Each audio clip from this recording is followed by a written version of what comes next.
রবীন্দ্র সাংবাল যে Siliguri media convener উপস্থিত আছে আমাদের সহসভাপতি সবিতা দেবী, উপস্থিত আছে শিলিগুড়ি বিধানসভা প্রার্থী ডাক্তার শঙ্কর ঘোষ মহাশয়,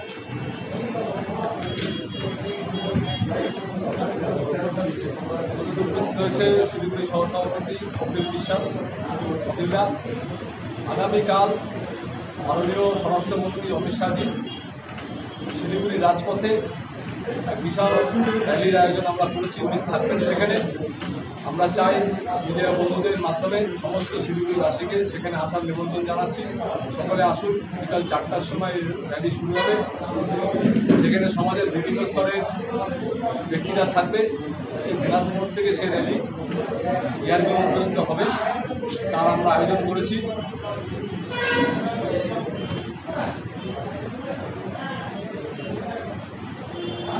সেখানে শিলিগুড়ি পার্শ্ববর্তী এলাকার সকল মানুষকে আসার জন্য আহ্বান করব। উনি বাংলার যে পরিবর্তনের ডাক দিয়েছে, সেই পরিবর্তনের ডাকের সংকল্পকে আমরা কালকে বাস্তবায়িত করব। সেই হিসাবে আমরা কালকে রাস্তায় নেমে সেই র্যালিতে অংশগ্রহণ করব।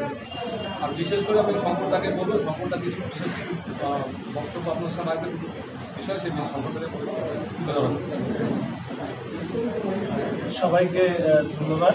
খুব সংক্ষেপেই একটি কথা বলি। প্রথম কথা হচ্ছে যে 2021-এর নির্বাচন নিশ্চিতভাবে পশ্চিমবঙ্গের ক্ষেত্রে এক ঐতিহাসিক এবং উল্লেখযোগ্য নির্বাচন অনুষ্ঠিত হয়েছে, এবং সেই নির্বাচনে আমাদের বিশেষ করে উত্তরবঙ্গের মানুষের ভবিষ্যতে যে প্রাপ্তি, সেই প্রাপ্তি এবং ভবিষ্যতের আমাদের উত্তরবঙ্গ তথা শিলিগুড়ি শহরের গুরুত্ব কতখানি হতে পারে তার বেশ কিছু ইতিমধ্যেই তার চিহ্ন আপনারা দেখতে পেয়েছেন। আমরা গর্বিত এবং আমরা আনন্দিত যে উত্তরবঙ্গের বিশেষ করে এই শিলিগুড়ি এবং তার সংলগ্ন যে সমতল এবং পাহাড়ে বিভিন্ন বিধানসভার আসনের জন্য ইতিমধ্যে আমাদের মাননীয় প্রধানমন্ত্রী শ্রী নরেন্দ্র মোদী মহাশয় তিনি জনসভা করে গিয়েছেন, এবং এই জনসভা করে যাওয়ার পাশাপাশি সেখান থেকে যে বার্তা তিনি উত্তরবঙ্গের মানুষের কাছে দিয়েছেন, স্বাভাবিকভাবেই সেটা একটা দিক নির্দেশকারী এবং দিশা পরিবর্তনকারী জনসভা ছিল। আমরা খুবই আনন্দিত যে শিলিগুড়ি শহরে আমাদের দেশের স্বরাষ্ট্রমন্ত্রী মাননীয় শ্রী অমিত শাহ মহাশয় তিনি আগামীকাল আমাদের এখানে একটি রোড র্যালি করবেন। পরপর প্রধানমন্ত্রী এবং স্বরাষ্ট্রমন্ত্রীর উপস্থিতি আমাদের ভারতীয় জনতা পার্টির প্রত্যেক কর্মী সমর্থক এবং আমরা মনে করি শিলিগুড়ি শহর তথা উত্তরবঙ্গে মানুষের কাছে একটা বড় প্রাপ্তি যে তারা ধারাবাহিকভাবে আমাদের উত্তরবঙ্গের প্রতি বিশেষ গুরুত্ব আরোপ করেছেন, এবং ভবিষ্যতের সোনার বাংলায় উত্তরবঙ্গের যে একটা বড় ভূমিকা থাকবে সেটা কিন্তু ইতিমধ্যেই তা সর্বসম্মুখে এসেছে। ফলে আমি আশা রাখি যে সাংবাদিক বন্ধুরাও নিশ্চিতভাবে এটা বুঝতে পারবেন যে দেশের প্রধানমন্ত্রী, দেশের স্বরাষ্ট্রমন্ত্রী যখন প্রচারে আসছেন তাহলে তার গুরুত্ব কতখানি এবং তা কতখানি অনুপ্রেরণামূলক আমাদের কর্মী নেতৃত্ব সংগঠকদের কাছে। ফলে আগামীকালের এই রোড র্যালিতে আপামর শিলিগুড়ির মানুষের কাছে আমাদের অনুরোধ থাকবে যে আপনারাও বিকেলবেলার এই রোড র্যালিতে অংশগ্রহণ করুন এবং এই রোড র্যালিকে একটি ঐতিহাসিক র্যালিতে পরিণত করবার ক্ষেত্রে আপনাদের সহযোগিতা কামনা করছি। দ্বিতীয় যে বিষয় আমি আপনাদের সামনে বলবো সেটা হচ্ছে খুবই আমার যতটুকু কাজের অভিজ্ঞতা রয়েছে সেই কাজের অভিজ্ঞতা থেকে আমি 3টে সেকশন বা 3টে অংশের মানুষের সাথে খুব কাজ করেছি। তার মধ্যে একটি অবশ্যই স্বাস্থ্যকর্মী, যারা কোভিডের সময় আমি বলতে পারবো না যে ভাষায় বর্ণনা করা যায় এরকম শব্দ দিয়ে তাদেরকে আমি তুলনা করতে পারবো না। এক কথায় আমি বলবো যে অনন্য ভূমিকা তারা পালন করেছেন কোভিডের সময়।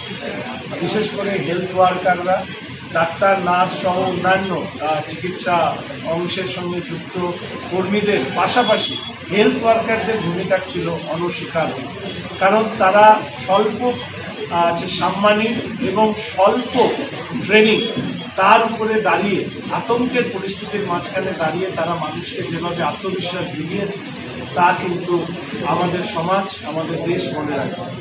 আমি ব্যক্তিগতভাবে আমাদের রাজ্যের সরকার তৈরি হয়ে আমি অবশ্যই স্বাস্থ্যকর্মীদের তাদের যে বিভিন্ন অংশের যে দাবি দেওয়া চাহিদা সেগুলোকে তুলে ধরবার ক্ষেত্রে আমরা অবশ্যই সচেষ্ট হব এবং পরিবর্তে এটাই আশা করব যে ভবিষ্যতে সরকারও তাদের পাশে অন্তত বর্তমান বা তৃণমূল সরকারের থেকেও অনেক বেশিভাবে যাতে দাঁড়াতে পারে সেই চেষ্টা আমরা করব।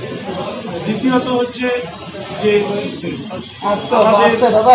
SWM সলিড ওয়েস্ট ম্যানেজমেন্ট এবং আমাদের হরিজন বস্তি যারা আছে বা সুইপার অংশের মানুষ যারা আমাদের শহর পরিষ্কার পরিচ্ছন্ন রাখেন, তারা ঠিক এই প্রতি বছর 365 দিন তাদের ভূমিকাও কিন্তু অবশ্যই উল্লেখযোগ্য এবং তারাও কিন্তু যখন শহর স্তব্ধ ছিল তখন কিন্তু সারা শহরকে পরিষ্কার পরিচ্ছন্ন রাখা, সলিড ওয়েস্ট ম্যানেজমেন্টের কাজ চালিয়ে যাওয়া, এটাও কিন্তু কুর্নিশ জানানোর মতন বিষয়। ফলে এই অংশের মানুষদের যে বিভিন্ন ধরনের সমস্যা, তাদের কমিশন তৈরি করা থেকে শুরু করে তাদের স্বাস্থ্য সংক্রান্ত বিষয় সহ তাদের মজুরি ইত্যাদি সমস্ত অংশের বিষয় নিয়েই কিন্তু ভবিষ্যতে ভারতীয় জনতা পার্টি তার সোনার বাংলায় এই অংশের মানুষদেরকে কিন্তু যথাযোগ্য মর্যাদা আমরা দেব এবং দেওয়ার চেষ্টা করব এবং তাদের দাওয়াগুলোকেও আমরা কিন্তু সরকারের শরণাপন্ন হব, এটাও আমি আপনাদের সামনে বলতে পারি। তৃতীয়ত হচ্ছে আরেকটি অংশের মানুষ যারা এই সময়কালে সমস্যায় পড়েছিল, যাদের সাথে আমি কাজ করেছি, তারা হচ্ছে সেলফ হেল্প গ্রুপ বা স্বনির্ভর গোষ্ঠীর মহিলা। সারা শিলিগুড়িতে প্রায় 27,000-এরও বেশি মানুষ রয়েছে, মহিলারা রয়েছে যারা স্বনির্ভর গোষ্ঠীর মাধ্যমে তারা তাদের সংসার প্রতিপালন করেন এবং শুধু সংসার প্রতিপালন করা নয়, এই গোষ্ঠীর মানুষেরা তারা ধারাবাহিকভাবে তাদের একটা সামাজিক সম্মান তারা তৈরি করেছেন এবং পরিবারকে তারা সহযোগিতার হাত বাড়িয়ে দিয়েছেন। এরাও কিন্তু কোভিডের সময় তাদের যে দৈনন্দিন যে কাজ, তাদের উৎপাদনমূলক কাজ বা তাদের অন্যান্য ব্যবসা ইত্যাদি, সেটাও কিন্তু বন্ধ ছিল। বিগত সময়ে আমরা চেষ্টা করেছিলাম যে সেলফ হেল্প গ্রুপের মহিলারা যাতে রিলিফ পেতে পারে, সেই রিলিফের জন্য কিন্তু আমরা সরকারের দ্বারস্থ হয়েছিলাম বা সরকারের কাছেও কিন্তু বিভিন্ন দাবি দেওয়া তুলে ধরা হয়েছে। কিন্তু আমরা দেখেছি যে বর্তমান রাজ্যের সরকার তারা সেলফ হেল্প গ্রুপের মহিলাদের পাশে সেই অর্থে কোনো সহযোগিতার হাত বাড়িয়ে দেন। ফলে ভবিষ্যতে যাতে সেলফ হেল্প গ্রুপের মহিলারা যারা এই কোভিড সময়ে যে কঠিন সংকটের মধ্যে দিয়ে গিয়েছে, তাদের পাশে আমাদের রাজ্যের সরকার যাতে দাঁড়ায়, সেই অবশ্যই যেহেতু এই অংশের এই 3 অংশের মানুষের সাথে আমি সরাসরি কাজ করেছি, ফলে এরা যাতে রাজ্যের সরকারের কাছে সহযোগিতা পায়, সেই সহযোগিতার জন্য অবশ্যই আমরা সচেষ্ট হব। আমাদের ভবিষ্যতে সোনার বাংলা যা ভারতীয় জনতা পার্টি তার রাজ্যের সরকার পরিচালনা করে। আমি ব্যক্তিগতভাবে চেষ্টা করেছি যে শিলিগুড়ি শহরের বিভিন্ন সমস্যা, সেই সমস্যাগুলোকে সামনে নিয়ে আসা, মানুষের মধ্যে তার আলোচনা করা এবং তার মানুষদের সাথে আমরা কাজ করে থাকি। সমাজ যাদের উপরে বিভিন্নভাবে নির্ভরশীল, সেই অংশের মানুষের সমস্যাগুলোকে যাতে ভবিষ্যতে আমাদের রাজ্যের সরকার যা তৈরি হবে 2021-এ, ভারতীয় জনতা পার্টির সরকার এই অংশের মানুষের পাশে দাঁড়াবে এবং এটা আমরা গর্বের সঙ্গে বলতে পারি যে আর্থিকভাবে পিছিয়ে পড়া অংশের যে মানুষরা বর্তমান রাজ্য সরকারের কাছ থেকে কোনো সুযোগ সুবিধা পায়নি, সেই অংশের মানুষদেরকে ভবিষ্যতে ভারতীয় জনতা পার্টি তার সরকার তারা দায়বদ্ধ থাকবে আমাদের এই সোনার বাংলা অবশ্যই এই অংশের মানুষরা তাদের সম্মান এবং মর্যাদা যাতে পান, সেই লড়াইটা বা সেই আবেদনগুলো আমরা অবশ্যই সরকারের কাছে তুলে ধরব এবং সচেষ্ট হব যে তাদের দাবি দেওয়াগুলো যাতে সমাধান হয় এবং তারাও কিছু রিলিফ পায়। এটাই মূলত আজকে আমার বলা ছিল।